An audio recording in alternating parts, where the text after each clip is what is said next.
Good morning, good morning, good morning. Welcome to another installment of Honor Kings and Sons TV. This is your host, Darian Jones. I'm located in Homestead, Florida, and I'm so excited to have you guys on my podcast today. Honor Kings and Sons TV is all about making sure that we pass down the knowledge, the information, the experience, and so much revelation that we're even getting today on life, on relationships, and on just dealing with social issues and worldviews, so that our generation is not lacking when it's their time to carry the mantle. So very important that we take the time to talk to our young people and even talk to those who are in the same age bracket or older than us, because what, there's so much that we can mend and reconcile. So that's what my platform is all about. I cover a wide spectrum of issues and topics. I'm a very explicit individual, so I don't step away or shy away from pretty much anything. And I'm just very excited to be on this platform and just reach out to so many different people. I'm very grateful. So thank you guys all for tuning in. You guys can follow my description in the link on how to get access to me on different platforms and on social media. Anything that I share, if I share it based off of an article I read, or for those of you who know, this is also, or for those of you who don't know, I should say, I also base a lot of the things I say from a biblical worldview. I am a faith based individual, I am Christian.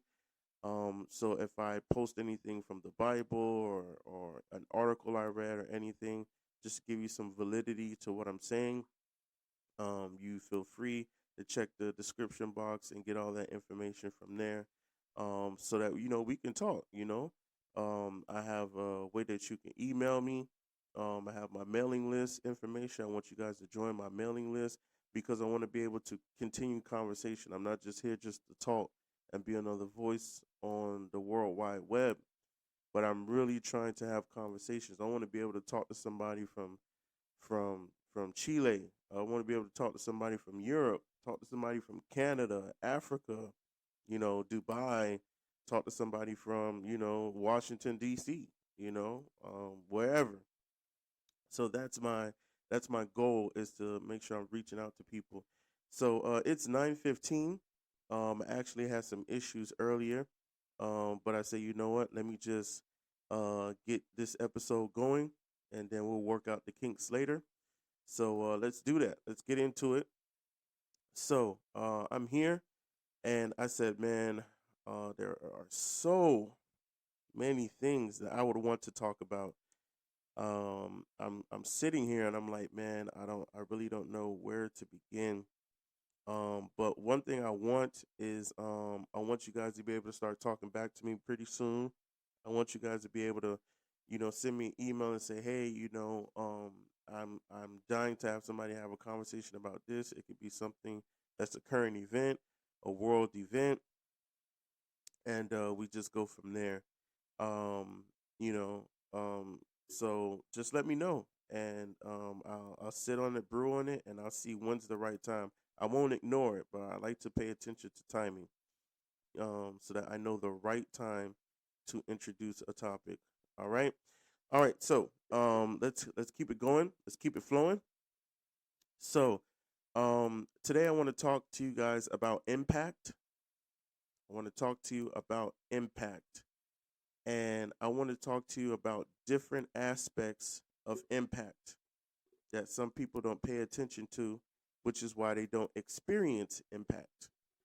It's very possible that you can be a powerful individual. You can be amazing, but because your timing is off, you do not have the right impact. And I'm going to tell you guys something. The thing about impact that we need to understand is that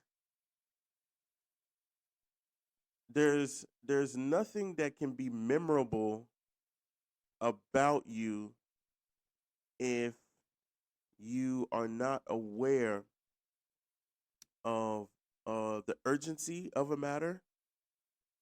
You're not aware of of you know how it needs to be delivered, so you're not paying attention enough.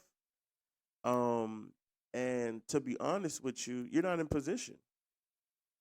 You in the wrong place at the right time. So what do I mean by that? It's very possible that you can be in the wrong place at the right time. You were needed for something. You know, some people say, man, I caught myself, at the wrong place at the wrong time. We hear stories about that all the time, but I'm going to introduce you to a different panel. It's possible it happens to all of us. What do I mean? Okay, let's be practical. You're in school and an offer is made to you to further your education or to get you to your dreams faster. It's sensible, it's feasible. It might take a little bit of faith, but um, you know, if you really go after it, it's probably going to be a good thing that's going to change your life for the better. But what happens? You have people in your ear, and you have family in your ear. You have your emotions in your ear.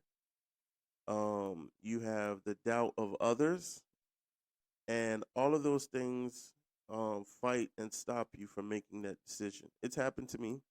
I have plenty of opportunities that I gave up because I had too many voices in my head at the time I had to make the right decision. And if I would have had the right voice and the right counsel around me, I would have been halfway around the world two, three times. And we all can say that because it's an innate thing. I think every human being knows what they possess, what they can do, and where they should be. It's this small thing inside of us. We know where we should be, what we should be doing. But we find ourselves in a place that we're technically not supposed to be at the right time that we should be making massive impact. So what happens? We're missing out. We're missing out on all the great stuff that we could be doing simply because we found ourselves in the wrong place at the right time. So I'm talking about impact. Um, for those of you who don't know, I used to be a school teacher. I was a school teacher for 7 years. And then, boom, out of the school system. How I got out of the school system, I'll share that pretty soon. But I want to focus on something for this episode. I don't want to lose people with the story of how I ended up out the school system. Anyways, let's continue. So, when I was in the school system, um, you know, I actually didn't plan for it. I had people tell me, you'll make a great teacher because of how well they saw me work with children and families. So one day, I didn't even know it was a school. There was a plaza across the street from where my mother lived when I was still living with her while I was in college. But I had finished college. Anyway, I had a dream. My dream was to open up a youth center.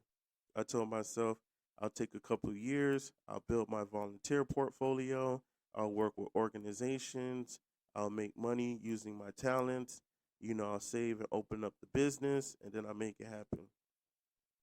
What happened was I went into a what I thought was like a daycare, but it was actually a school. Not gonna say the name of the school. Went inside the school, and I talked to the assistant principal. Not gonna mention his name. And when I spoke to the assistant principal, I was just telling him, a little bit about myself, what I could do, what I could offer. So he says, "Wait right here." I said, "Okay."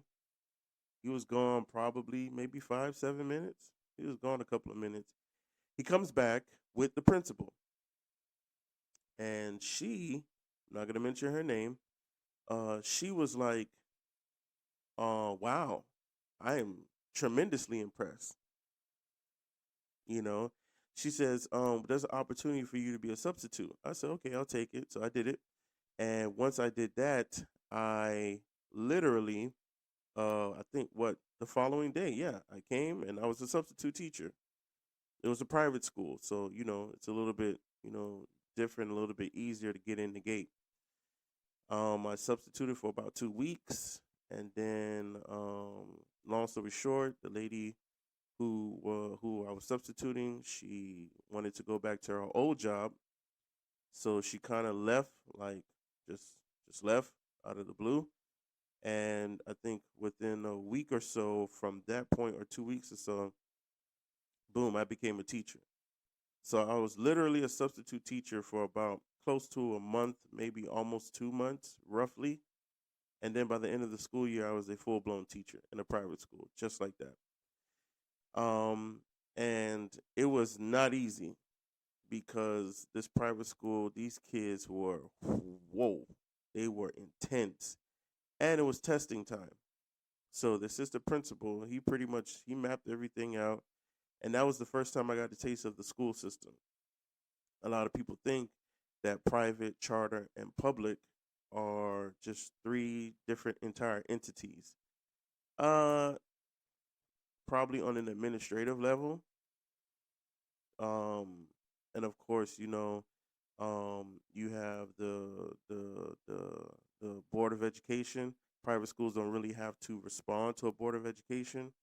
Well, when I say that, there's different departments of the board of education they don't have to answer to, as long as they have like a curriculum, they have a library, and they have like certain things up to date. They can run themselves functionally, right? But like I didn't I didn't know what I was about to step into. I had got a taste of the school system because, like I say, public, charter, and private, they're three different entities, but they all work the same. The same outcomes do take place. And unfortunately, it never used to be like that. When I say that they are three entities, but they're the same now, it wasn't like that before. Not gonna get into that. That's a whole nother conversation right now. But anyways, got into the school system, learned a whole lot. Man, let me tell you, by the end of that year, I was like, okay, I don't have no responsibilities. It's a good amount of money for a private school gig. Let me save, let me see what I can do. And the next school year came, and I was teaching the same grade. And it grew on me because I had been working with children and families. So in my mind, I'm constantly teaching people, but it as a profession, no, I didn't want it to be a profession. I wanted to go into entertainment, dance, music, arts. That's where I wanted to be. That's the place I wanted to be. Those spectrums. But long story short, I find myself doing the whole school year, saw a lot, tried to do a lot. I did a couple of things. I supported their basketball team. This is the private school I'm talking about. I supported their basketball team. My mom she used to help a lot of people. She's passed away. She passed away December 10th, 2021. Um, so my my mom used to have a lot of stuff in her house. Like, she used to always help a lot of families. So one day, I was like, man, the kids, they didn't have like a lot of options for breakfast. So I just started bringing stuff from the house, bringing a lot of stuff, so that the kids have more options to eat breakfast in the morning. And then, just more of me started to develop. Um, I learned quickly that there's certain things about teaching they don't tell you. And what do I mean by they don't tell you? Um, Depending on uh, what school you work for, or depending on what curriculum, or depending on like what administration and what superintendent and the people are saying, the higher ups are saying. depending on like what is like the priority to them will determine how you will be allowed to teach. But I realized that when it came to impact, um, knowledge of the subject means very little. There's some teachers who are certified and they know the subject like the back of their hand.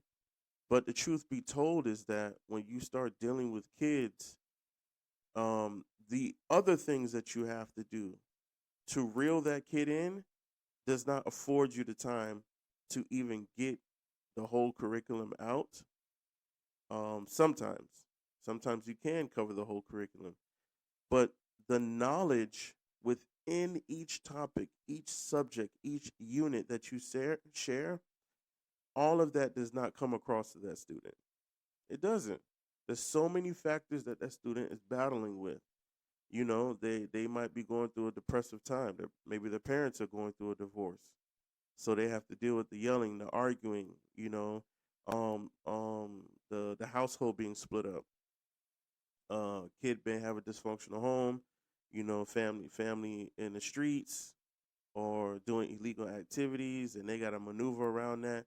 That student himself is in the streets or doing illegal activities. Might be a pregnant teen, a teenage father. It's so much. So when it comes to the actual knowledge of the content, a teacher could know 100% of it or know 30%. But I'm going to tell you right now, that teacher only needs about 30% knowledge of the content.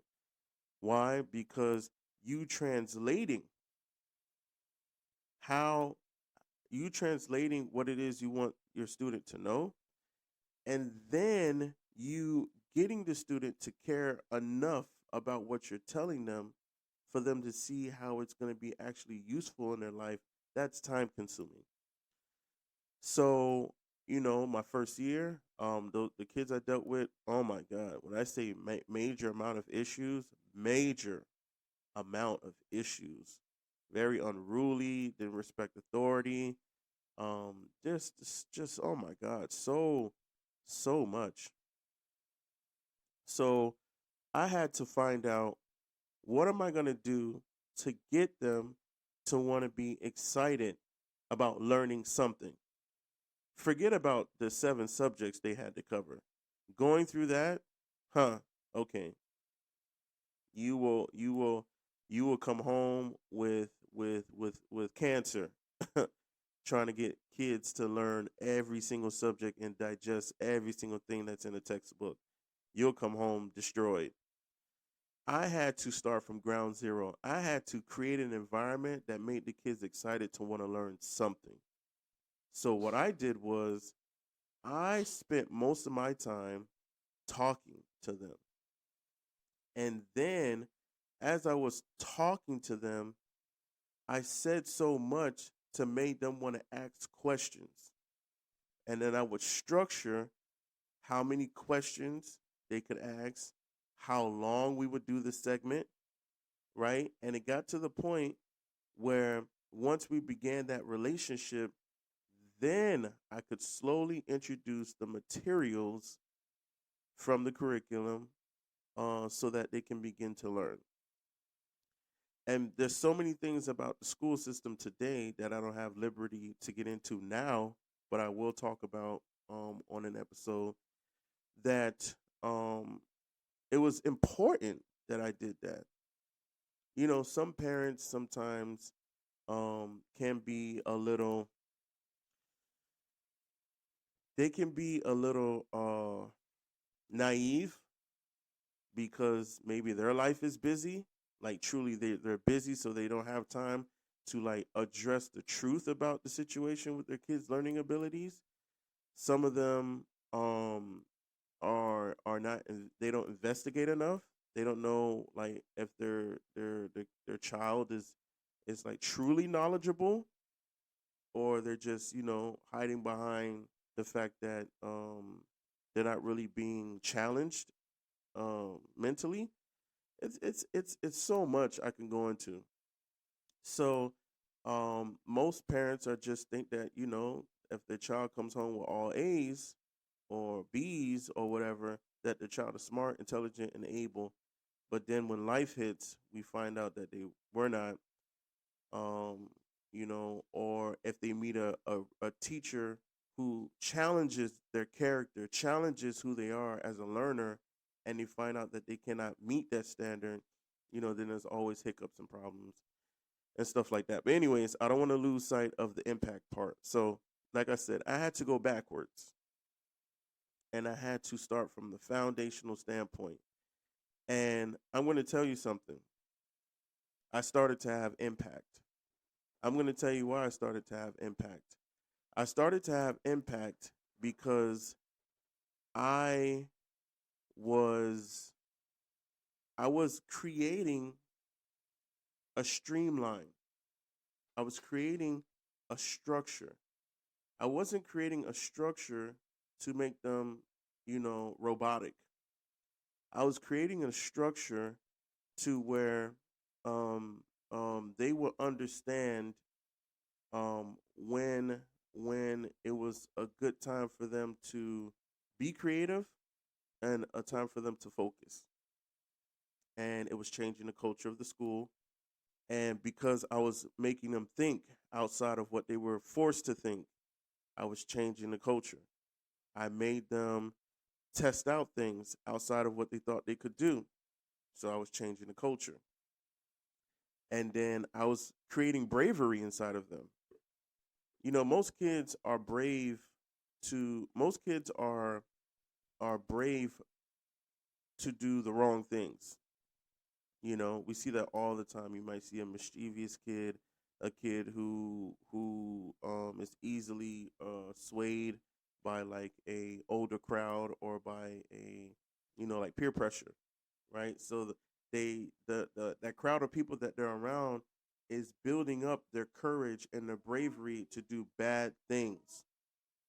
So now what happens is when they start to get brave to do the right thing or do creative things, it does upset the structure. It does upset the powers that be, because now the powers that be, they start to think that the teacher or the instructor that's leading them to try out this new thought process and make use of this new energy and bravery, that it's not a good idea, because we won't be able to control it. We can't trust them that they can do it on their own. And man, that's a big lie. The first thing I established when I was in the school system was trust. I shocked so many teachers. I shocked every single principal that I worked under, because the first thing I established was trust. Once I did that, man, it was amazing to see how we started to see students behave and turn around. Some of them took longer than others, but it's okay. It's all right. So, like I said, how do I know I had impact at the right time? Well, I'm going to give you a little secret. When it comes to impact, there's no such thing as really the right time. The right time is when you're there. That's the secret. Impact is when you realize that God has put you somewhere and He's equipped you, He's immobilized you, and He says, where you are, manifest everything that I've given you. That is when you know it's the right time for impact. Anywhere you are in life that that you cannot manifest what God has given you, you're in the wrong place. But at the same time, it's the right time because you're there. You activate everything that's connected to impact, if you get me. So this was what I realized.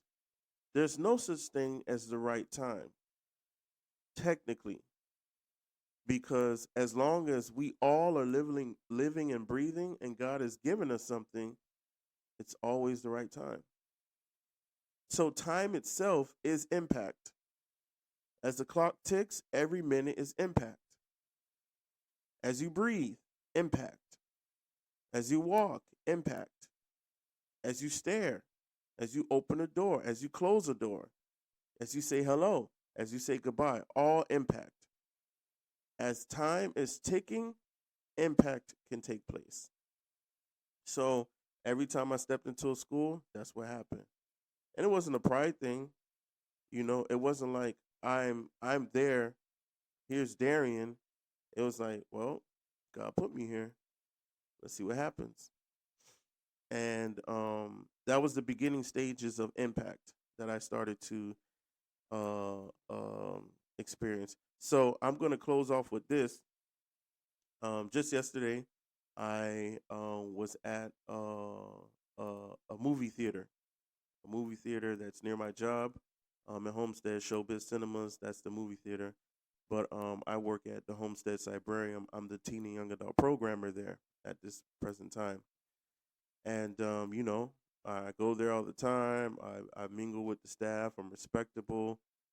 Sometimes I order something to eat. I connect with people and things like that. So I ordered my food. I sat down, and a student from the last school I worked at, him and his mother walked up to me, and I was laughing to myself because like three people had conversations with me yesterday. My food just sitting on the table. I haven't taken a bite. I got like 15 minutes to get back to work. I'm like, whatever. So a mother and